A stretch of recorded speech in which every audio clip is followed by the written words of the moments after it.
topic is the development of the Republic of Ireland. Ireland, as we know it now, is an island in the North Atlantic.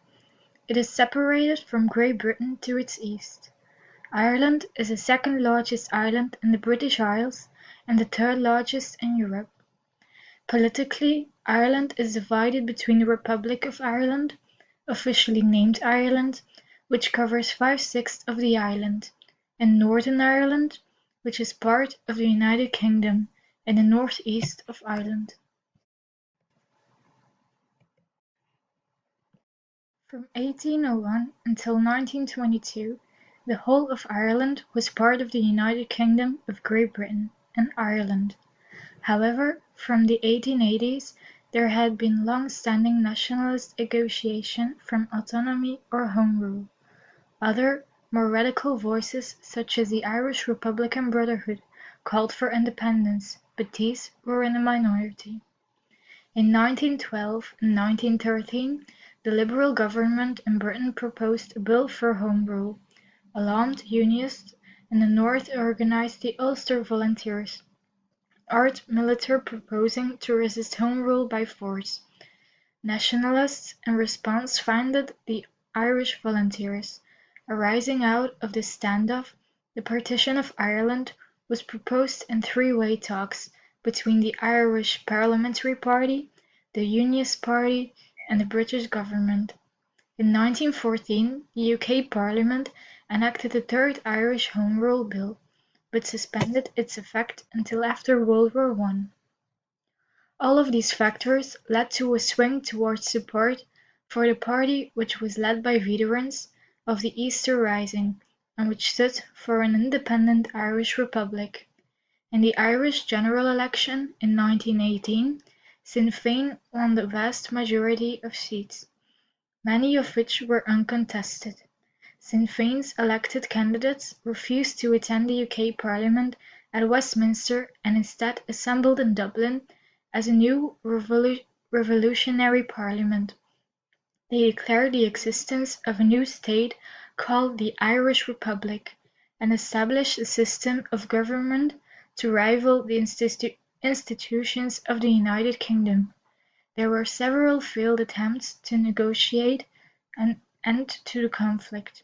In the summer of 1920, the British government proposed the Government of Ireland Act in 1920 that envisaged the partition of the island of Ireland into two autonomous regions, Northern Ireland and Southern Ireland.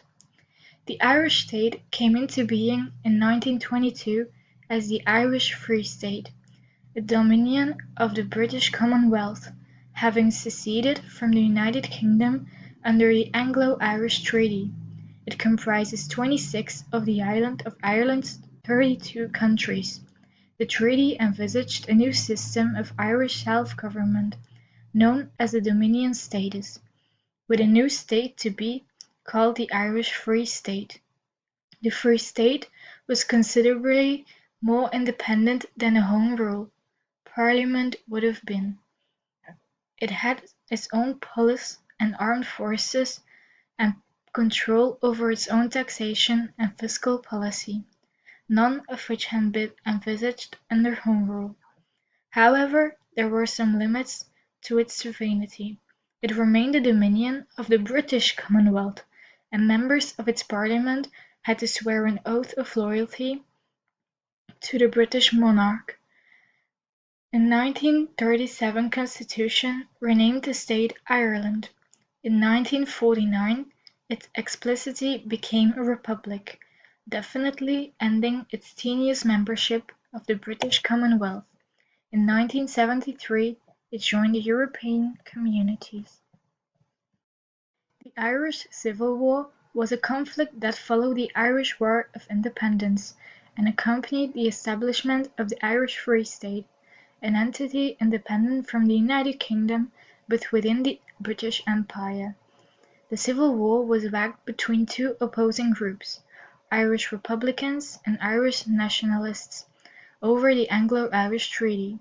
The forces of the Provisional Government supported the treaty, while the Republican opposition saw it as a betrayal of the Irish Republic. Many of those who fought on both sides in the conflict, had been members of the Irish Republican Army during the War of Independence. Immediately after the Civil War, elections were held, in which anti-treaty Sinn Féin were allowed to participate.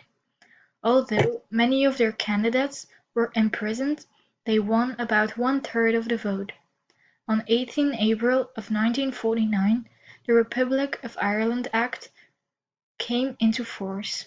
That legislation described Ireland as a Republic of Ireland, but did not change the country's name.